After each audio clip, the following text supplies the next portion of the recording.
Sandy Wyllie. Welcome to my mental health channel, where I wipe away the stigma of mental illness by talking about my own personal struggles, having borderline personality disorder, post-traumatic stress disorder, anxiety, depression. I talk about narcissism and schizophrenia, and I wrote a book, Life with My Schizophrenic Father, here. I talk about my unethical psychologists who I've had sexual relationships who exploited me, and the links to all of my books are down below in the description. They're all available on Amazon. Now, I only come on as a former patient of almost 20 years. I am not a licensed therapist. I do not hold a degree in psychology, so I cannot diagnose you. All I ask in turn of you is your kindness and respect, please, in the comments. If you are new to my channel, welcome, welcome, welcome. Hit that subscribe button down in the lower right-hand corner. That way you will be notified each and every time a new video comes out. It's 100% free, so stick around, take a chance, give it a thumbs up, share it with your family and friends. Share my videos, please do, on your social media platforms. Please feel free to comment your thoughts, your opinions, your beliefs in your own struggles. I care about you. I care what you're going through, and I will always comment back to anyone who writes me a comment. Today we're going to talk about the 7 female narcissistic traits. Now, first of all, there's much more than 7 traits to narcissism, but I'm going to condense them and only talk about 7 of them because I only have a short time on my phone. My phone does not allow me to do more than like 26 minutes of videotaping. I have a very old phone. It will shut off and then it will start a new video. So I'll have 26 minutes of one video, and then, you know, I don't want to put 2 videos up there. I want to get it all into one condensed video. That's the first thing. So there's many more. There's not just 7, but I'm only going to talk about 7 here. The next thing I want to tell you is I know a lot about narcissism. Not from textbooks, but from living with a narcissistic mother for 38 years. I lived with her. I lived with her for 22 years in the same apartment. And then I lived with her the rest of the time in the same house, as she had a 2-family house, and I just moved upstairs to the apartment upstairs with my husband after I got married. So I was under her control for 38 years. In fact, when she died, I have to admit, I celebrated. It was the first time in my life I felt totally free. And if you ever lived with a narcissist, when you finally get rid of them, it's like someone let you out of prison. It's like someone put the key in the prison cell and said, "There you go. You're free. You served your sentence." I served my sentence of 38 years, but committed no crime. This is what it's like with the narcissist. Now, since my mother was a narcissist and I have not been around, I've had narcissistic psychologists, okay? But I had not lived with them. So I'm going to use this video only to talk about the female narcissistic traits. I've known a few narcissistic males, okay? They were my psychologists. But I have more experience because I lived with a female narcissist for 38 years. So I'm just devoting this video to the female, all right? So I'm not saying that a lot of men are not narcissists. Yes, there are probably just as many men out there narcissistic, maybe even more. I don't know the stats. You can tell me if you look them up. Now, the first trait is they refuse to respect your space. No boundaries. My mother didn't believe in boundaries, okay? I was her possession.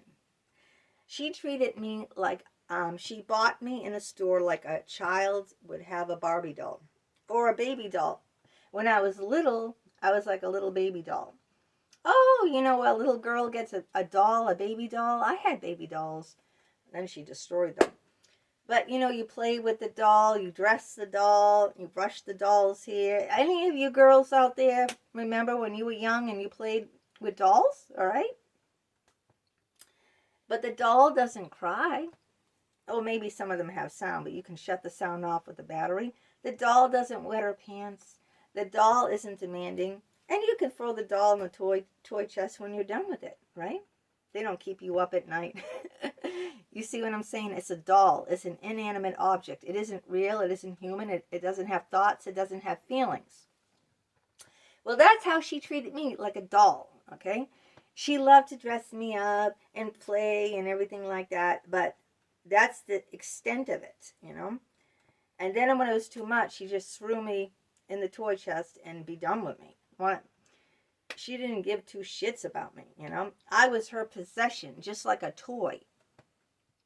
Just like a child has a toy, I was her possession. I was not a human being. I had no thoughts, no feelings, no opinions, nothing of my own. She came in my room. I had no privacy. She went through my drawers. I never had any alone space. I never had any, this is mine, that is yours, nothing like that. She was into everything. Everything was hers. Everything was her possessions, okay? So that's how she treated me. I didn't even own my body. I didn't own my body. I didn't own anything. I had no space of my own. Imagine not having any space of your own. Imagine someone going in your pocketbook, going in your wallet, going through your drawers, going through your dresses, you know, walking in the bathroom when you're in there. Just like, you know, they own you. You're a possession. They're your possession. And don't you ever forget it. This is a female trait. This is what my mother was as a narcissist. No boundaries whatsoever. I was her possession. Number 2, talking about herself nonstop. The female narcissist. What is their favorite subject? Moi. That's all the fuck they talk about is themselves. They don't care about you. It's like they tell you what went on with your day, with their day, sorry. They never ask about your day. That's what I'm trying to say. They never ask how your day was. It's always this happened or that happened or oh, the oil, look how big this oil bill is, or oh, I have to cook this dinner, or this didn't work out, or whatever it is, I don't know. There was a crumb on the carpet. God forbid! There's a crumb on the kitchen floor. If I spilled milk, oh, forget it. It's the end of the world. Let me tell you this. If you get a fucking crumb on that kitchen floor, that's the end of the world. That's it. Okay? This World War III for you, baby. You better live like this, okay? You don't want to spill an ounce of milk. You don't want to get a crumb, God forbid, on her kitchen table or her floor, her immaculate, impeccable house. She's infallible. She's perfect, right? And that's all she talks about, and that's all she cares about. And you better be there to listen to all the bull crap, too. Yeah,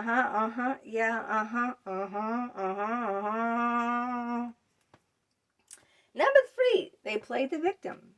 And oh, my mother was so perfect at playing the victim. You know, look at me. Look at all I have to do. You know, look at I have to cook dinner every night. Look what I have to put up with your schizophrenic father. I have to put up with this shit so you'll have a roof over your head. Because my mother didn't work, you know.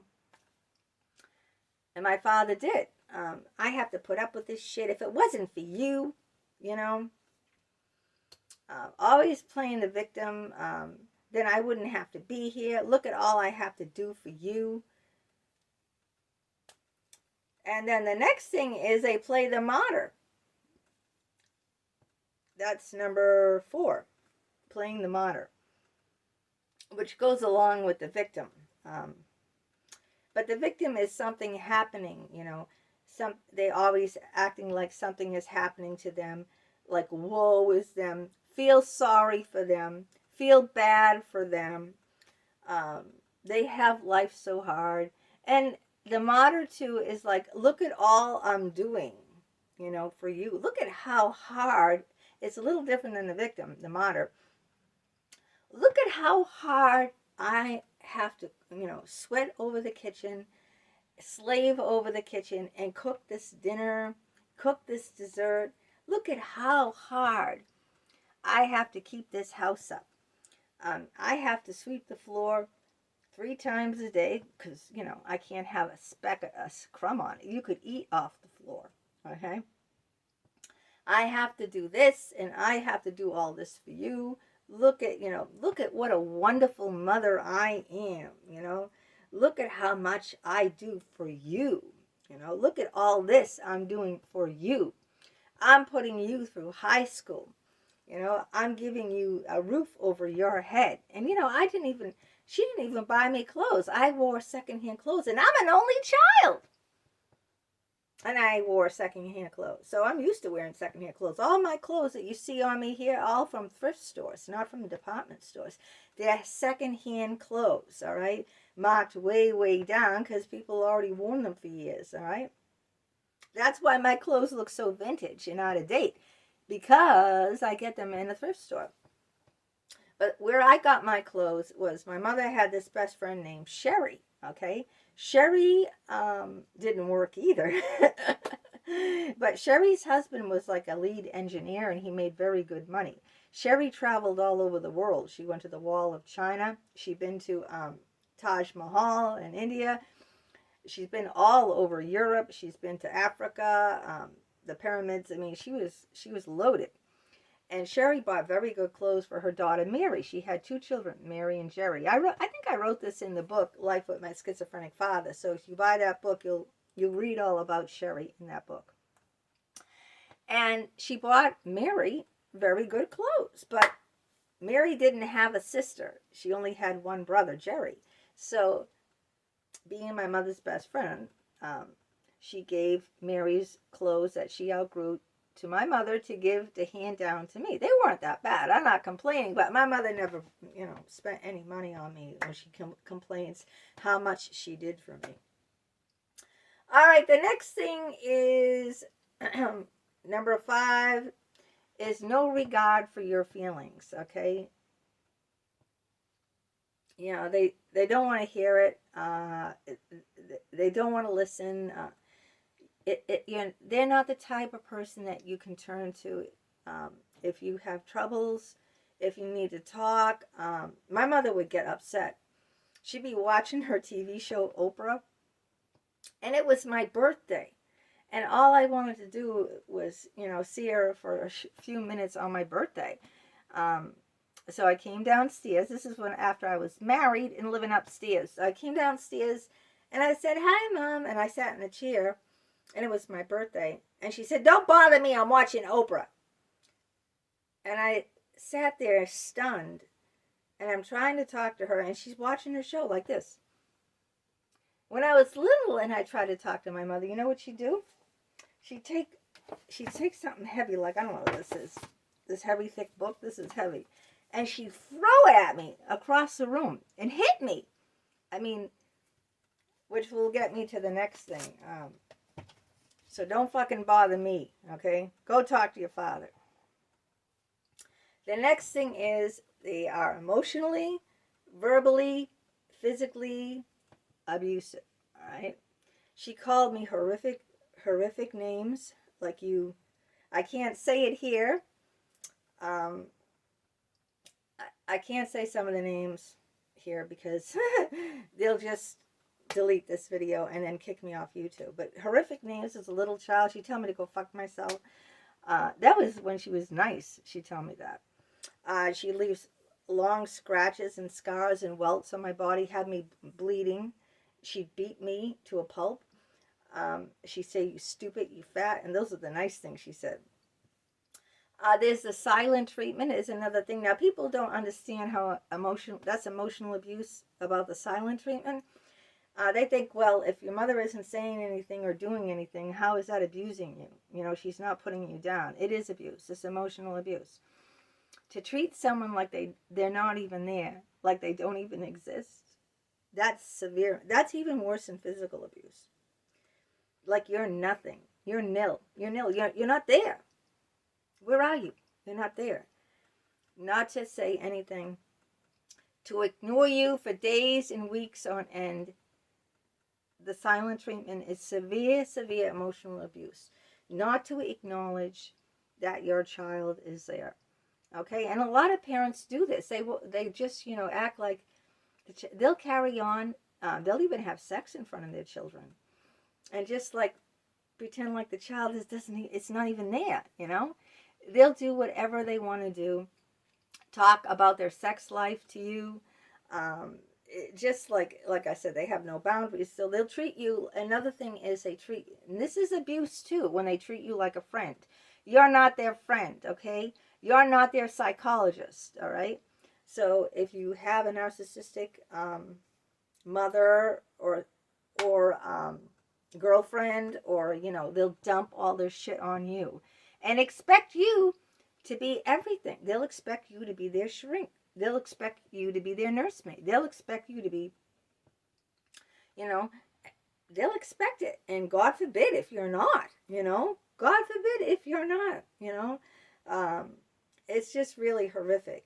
Everyone can see, physical abuse, black and blues on children.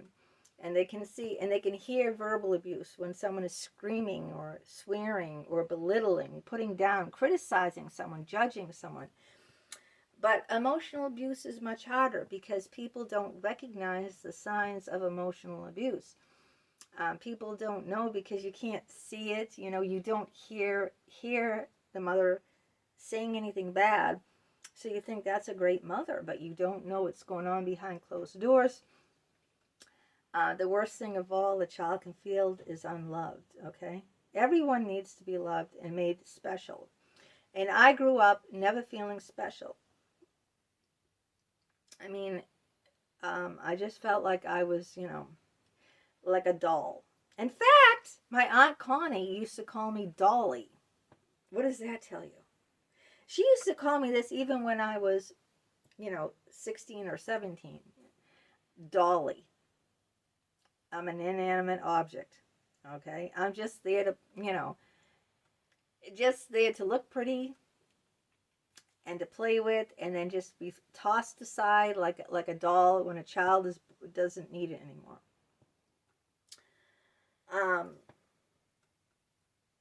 Another thing, the last one, I think the seventh one is they want you all to themselves, okay? They want to keep you far away from everyone else because they don't want you talking about them. Oh my God, that's the worst thing. You know what I mean? Everyone else on the outside, my mother's best friends, her friends and family all thought she was splendid. So she keeps you away from everyone else. That way no one can really know who she is, So they keep you all in this little box. You can't have any friends. You can't have any family. You can't talk to anyone, My mother would say, don't say this. Don't say that. She'd give me a script. Don't tell them this. Don't tell them that, Because everyone out there, she had this image, this facade that she was portraying to her friends. I mean, how would she have friends? Obviously, she wouldn't have any friends, I don't have any friends because I don't have it. The more truth you talk, people don't want to be around you. Trust me. I know this personally. I don't have any friends because I speak my fucking mind now. All right? Before, when I didn't, I had friends. But when you speak the truth, your circle will grow smaller and smaller and smaller.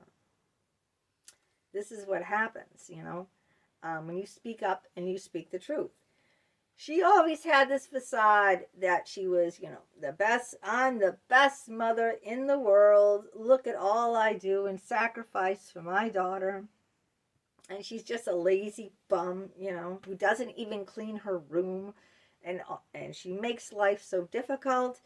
I had to sweep the floor again for the 5th time today because she put a crumb on it. God forbid you know, there it is. That little speck there in the corner. I gotta get that speck. Do you understand? It's blaring out. It's blinding me, that little speck. And everything has to be, you know, polished down. Put like you know, a ton of polish all over the furnace so it's gleaming and glowing. And so, and they don't want anyone, you know, to ever, you know, spoil that image of them. You know what I mean? It's like a shiny, like if I take an apple from the refrigerator, all right, and I put, I polish it, I put some veneer, some shellac. You know that shellac they have if you're into arts and crafts? I love arts and crafts. I forget what it's called, but there's some sort of shellac. It's white. It's a white thick paste. I forget the name of it now because I haven't used it in years. And you put it on a finished piece. It makes it shine, shine, shine. If you know what it is, write it in the comments. So if I took an apple, an edible apple, and I put that shellac all over and it had this bright, bright shine, and I put it in the fruit bowl, doesn't it look beautiful? It's glowing, it's shiny. It makes it all shiny. It's like, all right, if you don't know what that is, you know clear nail polish? For you ladies out there, you put the top, it's a top coat, all right? You put your nail polish on, and then you put the clear nail polish on so your nails sparkle and shine. You know, it's clear. There's no color. It's just a top coat that makes your nails like nice and shine. Well, imagine if I had an apple like that, right? And it looks beautiful in the fruit bowl and it stands out. But then I go to eat it. I can't eat it, can I? Right? It's not edible. That's how she is with everything, all right? It's all show, show, show. But you can't, you know, you can't touch it. So those are some of the 7 things that I touched upon. There's many, many more.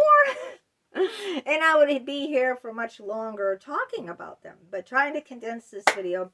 If you are familiar with any of these, please let me know in the comments. I'd love to hear from you. If you have a girlfriend, you have a mother, you have a wife, because I did this video about the female narcissistic traits. There's many, many more traits too. I didn't mention them all. But let me hear from you. Let me know your thoughts and your opinions, and let me know your struggles if you've struggled with a narcissist too. Like I told you, the only way I broke free is the day she died when I was 38. That's the only time I broke free from it. I was celebrating. I was happy. I was said, ding dong, the witch is dead. The wicked witch, the witch is dead. Ding dong, the wicked witch is dead. You know, like on The Wizard of Oz. I was singing that song.